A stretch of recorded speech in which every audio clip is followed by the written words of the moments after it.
Tonight, we bring you a story of immense consequence, one that will ripple through every corner of the nation and beyond. In a landmark decision, the Supreme Court has struck down the Trump-era tariffs, shaking the very foundations of American trade policy and redefining the limits of presidential power. This isn't just a legal ruling, it's a political earthquake, sending shockwaves through the Capitol and igniting debate across the country. The decision's impact echoes from the halls of Washington to the heartland of the Midwest and reverberates across the world's financial markets, affecting investors and economies everywhere. For years, tariffs have strained global commerce, raising prices for everyday goods, disrupting supply chains, and sparking trade wars that left no nation untouched. Defended as a shield for American jobs and industries, these tariffs also cost consumers more at the checkout and triggered harsh retaliation from trading partners abroad.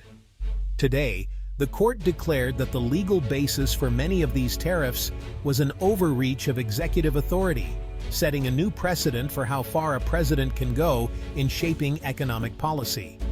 The impact is immediate. Businesses must quickly adapt to a new reality, and international relationships will be tested as countries respond to this dramatic shift.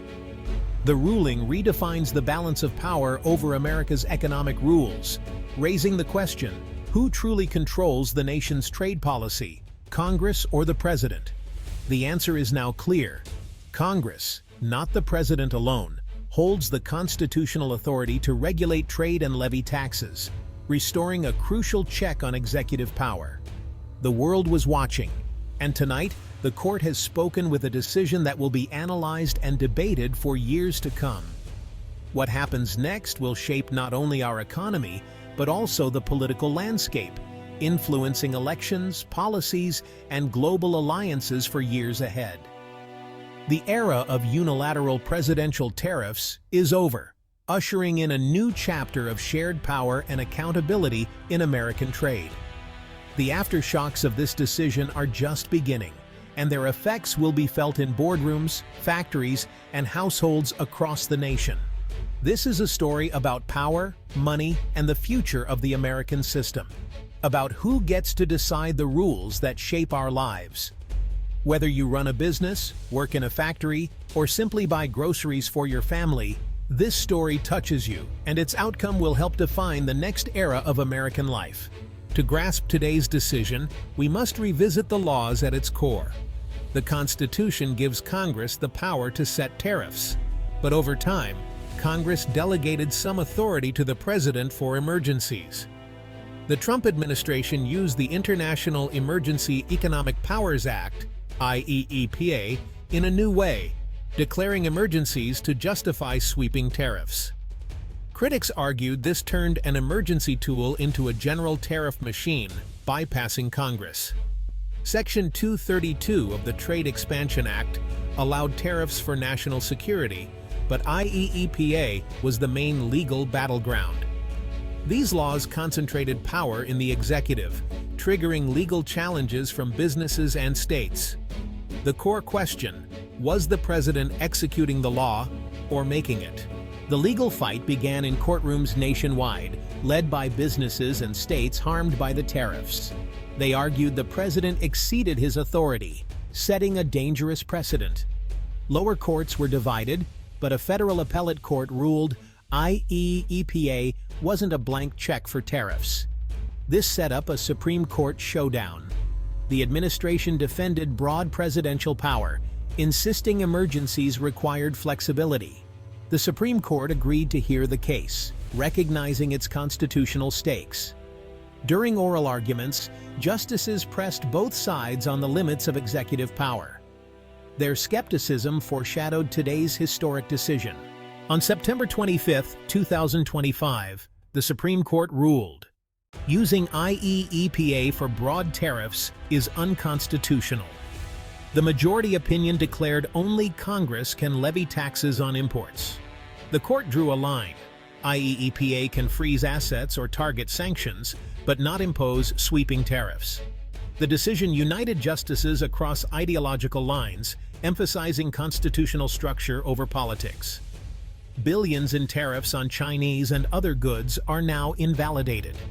The dissent warned this weakens presidential crisis response, but the majority insisted on limits. Tariffs under Section 232 remain, but the ruling's language may spark new challenges. For now, the Trump-era trade war's main pillar has fallen. The decision sent shockwaves through the economy, rippling from the heart of Wall Street all the way to small towns and local businesses across the country.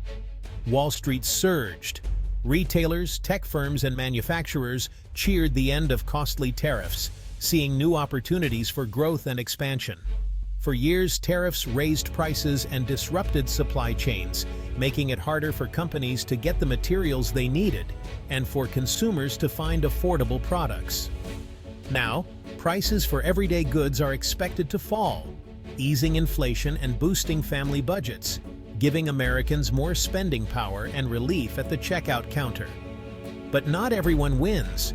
Domestic industries once shielded by tariffs now face global competition, putting pressure on companies to innovate or risk falling behind.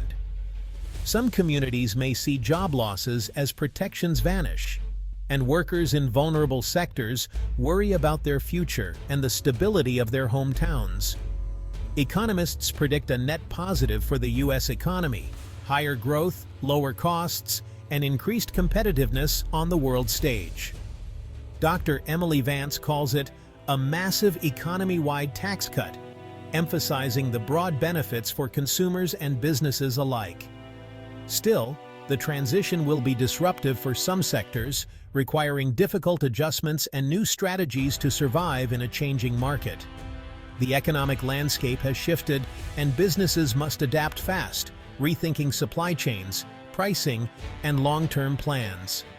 The ruling highlights the complex, often conflicting interests in American trade, where policy decisions can create both winners and losers overnight. The new rules demand rapid adjustment from all, as the nation navigates a new era of global commerce and competition. The world greeted the ruling with a mix of relief and cautious optimism, as headlines flashed across continents and people everywhere tuned in to witness a pivotal moment in global trade relations. In Beijing, Brussels, and beyond, leaders hailed the decision as a significant win for the principles of global trade norms, seeing it as a step toward restoring trust in international agreements. Stock markets responded with enthusiasm, rallying as investors anticipated renewed cooperation and the possibility of smoother cross-border commerce in the months ahead. Yet, caution remains. Section 232 tariffs on steel and aluminum still stand, casting a shadow over the celebrations and reminding everyone that not all barriers have been lifted. European and Chinese officials welcomed the decision, expressing hope for progress, but they also stressed that deeper, long-standing issues in the global trading system remain unresolved.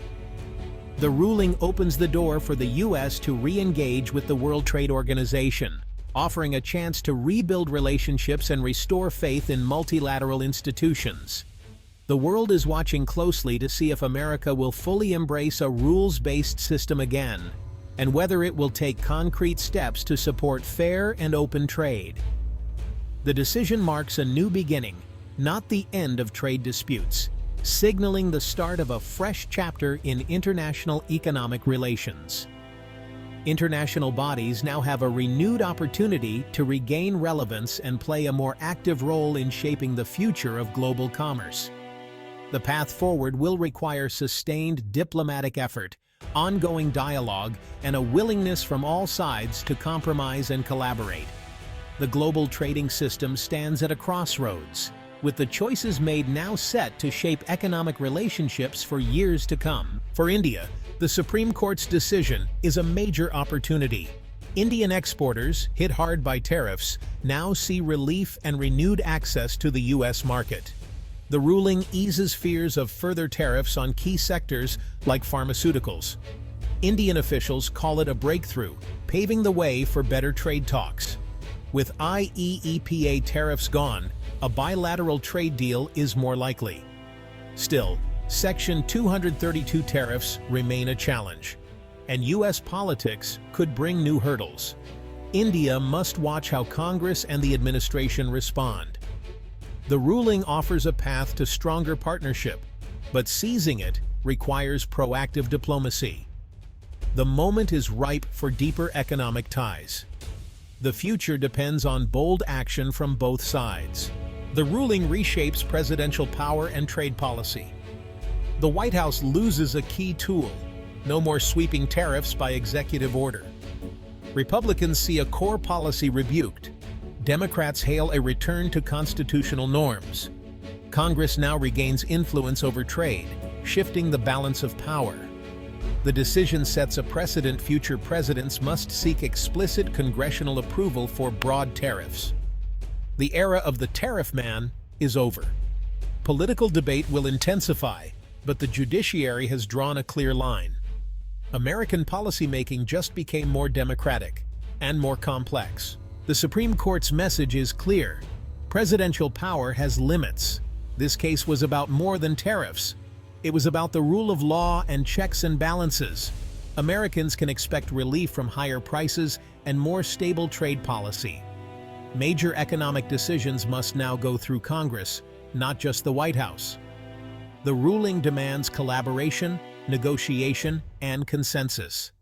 It's a slower process, but a more democratic one. The American system has proven resilient, correcting imbalances of power. No one is above the law, not even the president. The debate over trade and executive authority will continue, but the court has set the boundaries. The future of American trade and democracy has been reshaped.